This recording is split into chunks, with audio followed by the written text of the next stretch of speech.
और ऐसी करोगे तो ज्यादा लेना पड़ेगा। क्यों भाई? मैं आज आप सब भारत रत्न चौधरी चरण सिंह विश्वविद्यालय के अटल सभागार में हैं और हम सब इसलिए यहाँ इकट्ठे हैं कि हम सब यहाँ के छात्र रहे थे, और जब छात्र रहे थे तो यहाँ कई चेहरे तो ऐसे बैठे हैं, आप सब परिचित हैं कि वो छात्र एकता जिंदाबाद के नारे लगा के माहौल को गरमा देते थे और विश्वविद्यालय प्रशासन की नीतियों के खिलाफ बड़ी मजबूती से अपनी आवाज को बुलंद करते थे, लेकिन वो भी आपके बिना नहीं संभव था। तो अब हमें थोड़ी देर के लिए छात्र बन जाना चाहिए, थोड़ी सी सुस्ती जो आ रही है उसे दूर करना चाहिए। प्रदीप जाकर छात्र एकता तालान, ये बात नहीं चलेगी तेरी। छात्र एकता भाई देखो, जो नहीं बोलेगा इसका मतलब ये है कि वो एलुमनाई नहीं है जाट समाज का। छात्र एकता, छात्र एकता। आदरणीय मेरे वरिष्ठ साथियों, ज्येष्ठ साथियों, सबका अभिनंदन है, सबका वंदन है। बहुत सौभाग्य का वक्त है कि आज इतने लंबे समय तक हम सब लोग यहाँ डटे हुए हैं। इसका मतलब ये है कि जिस उद्देश्य से ये कार्यक्रम आयोजित किया गया था, ये अपने उद्देश्य को प्राप्त करता हुआ नजर आ रहा है। जब बात जाति की होती है तो निश्चित रूप से पश्चिमी उत्तर प्रदेश, जिसे जाटलैंड कहा जाता है, लेकिन मुझे तो ऐसा लगता है कि ये कहने की बात रह गई बस। उज्जवल बात सुन, अब जाटलैंड कहने की बात रह गई है। हमारे समाज के कल्याण के लिए, हमारे बच्चों के भविष्य के लिए जो नीतियां निर्धारित होती हैं वो विधानसभाओं और संसद में होती हैं। जब हमारे बीच के नुमाइंदे वहां होंगे तो निश्चित रूप से जो शिक्षा की और हमारे नौजवानों की समस्याएं होंगी उन पर ध्यान देंगे और उनके हिसाब से नीतियां बनवाने का काम करेंगे। और इसके लिए सबसे ताकतवर अगर कोई हो सकता है तो जाट समाज का ये एलुमनाई संगठन हो सकता है, जाट समाज के ये मेरे युवा हो सकते हैं, जाट समाज के पश्चिमी उत्तर प्रदेश के वो केवल आप लोग हो सकते हैं जो इस काम को कर सकते हैं, दूसरा कोई नहीं है। क्योंकि आप जिस भी क्षेत्र में काम करते हैं, जिस भी गांव में जाते हैं, जो भी आपका प्रोफेशन है, उसमें आपका एक प्रभाव है। और आपका एक प्रभाव जब ये है तो इसकी ताकत से आप किसी को चुनाव हरा सकते हो, किसी के प्रति माहौल बना सकते हो, किसी को जिता भी सकते हो। साथियों, यहाँ बैठे भी लोग, अभी बात हो रही थी जैसे विक्रांत जावला के गांव में 12 वोट फालतू मिले अनुज को। हमारा सबसे बड़ा धर्म है कि हम विश्वविद्यालय कैंपस के छात्र हैं, तो यूनिवर्सिटी वाद भी होना चाहिए और जाटवाद भी होना चाहिए। मैं तो ये कहता हूं कि भाई कल को कुलदीप चौधरी भाजपा से चुनाव लड़े गाजियाबाद से, जाओ, हम जाएंगे, हम सहयोग करेंगे।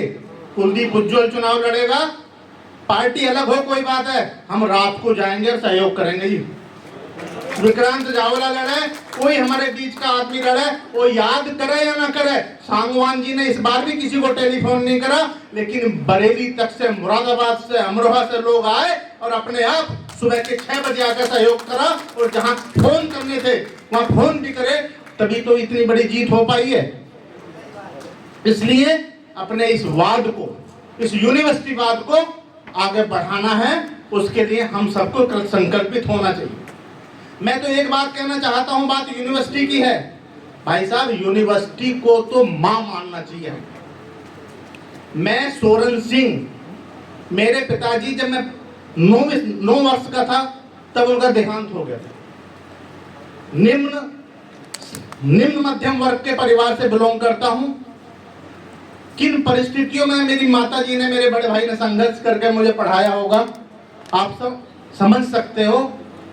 कोई धन्ना सेठ हम लोग नहीं थे, लेकिन इस विश्वविद्यालय ने जो चाहा वो दिया। आज मेरठ में भी घर है और शहरों में भी घर है, कोई कमी नहीं। कल्पना थी कि यार एक मारुति 100 ले लेंगे, मिल में नौकरी कर लेंगे। जब पढ़ते थे 10वीं 12वीं में, जब 12वीं में पढ़ते थे, चौधरी अजीत सिंह जी ने एक मिल लगवाई थी हमारे यहाँ, तो हमारा यही सपना था कि यहाँ क्लर्क बन जाएंगे यार, स्कूटर से अपना खेत का काम भी कर ले करेंगे। और ये भी भाई साहब पता नहीं किन किन परिस्थितियों से, कहाँ से धक्के खाते खाते यहाँ आ गए, और इसने सब कुछ दे दिया, सब कुछ दे दिया, कल्पना से ज्यादा दे दिया। लेकिन डेस्टिनी ने, अभी कुलदीप भी कह रहा था, संजीव डवास भी कह रहे थे कि डेस्टिनी ने तो डिसाइड कर रखा है आपको क्या करना, आपको क्या बनना, आपके साथ क्या होना।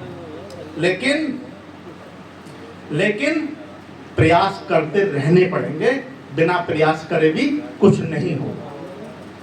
तू कयामत तक धरने पर बैठ है किस्मत, तू कयामत तक धरने पे बैठ है किस्मत, मैं प्रयासों से कभी इस्तीफा नहीं दूंगा। साथियों, विश्वविद्यालय ने बहुत कुछ दिया। मैं गजरोला में भी रहता हूं और 2 दिन मेरठ में भी रहता हूं। कोई साथी उधर आए, जिला पंचायत का सदस्य हूं वर्तमान में, कोई साथी उधर आता है तो नंबर तो ग्रुप में भी मिल जाएगा, लेकिन अगर गजरोले में जाकर काने कुत्ते से भी पूछोगे कि सोरन का मकान कहाँ है, बता देगा जी आप। मुझे अच्छा लगेगा। यहाँ विकास था भी, यहाँ विकास बाल वाला, विकास के भाई का एक मैटर था, कश्यप समाज का कुछ झगड़ा था, उन्होंने मुझसे संपर्क करा, यार विकास के भाई का मैटर है, एक बार विकास के को इग्नोर कर सकते हो, विकास के भाई को नहीं कर सकते ना। जब तक वो लड़की वापस नहीं करवा दी मुसलमानों के यहाँ से, ना वो घर आए ना मैं घर गया। साथियों, अगर हम एक दूसरे के साथ मिलकर चलेंगे तो अपनी बरादरी का भी भला करेंगे। और अभी जैसे देवराना कहा है, देवराना कह रहा था कि इसको कुछ फॉर्मल रूप दे दिया जाए। बिल्कुल जरूरत है कि हर साल ये कार्यक्रम हो और एक फंड भी जनरेट हो जाए, उसका खाता खुलवा लिया जाए सबके सहयोग से। कोई धन्ना सेठ बनता हो कि मैं 50,000 दे दूंगा, कोई जरूरत नहीं है जी। सबका स्तर बराबर है और एक कमेटी बना के जो हमारे छात्र जाट समाज के इस विश्वविद्यालय को टॉप करते हैं, इस प्रोग्राम में उन्हें भी बुलाकर सम्मानित करने का कार्यक्रम हो। मेरी तो ऐसी इच्छा भी है। बाकी जो जाट समाज के गरीब लोग हैं जो अपने बच्चों को नहीं पढ़ा सकते, हम सब आज परमात्मा ने और इस विश्वविद्यालय की देन से इतने सक्षम जरूर हो गए कि हम उनकी मदद भी कर सकते हैं, उनकी फीस भी कर सकते हैं, फीस भी दे सकते हैं। तो उसके लिए भी हमें सोचना चाहिए। ऐसी कुछ रूपरेखा बनाओ जिस लायक हूँ, बिल्कुल हर समय तत्पर हूँ। धन्यवाद।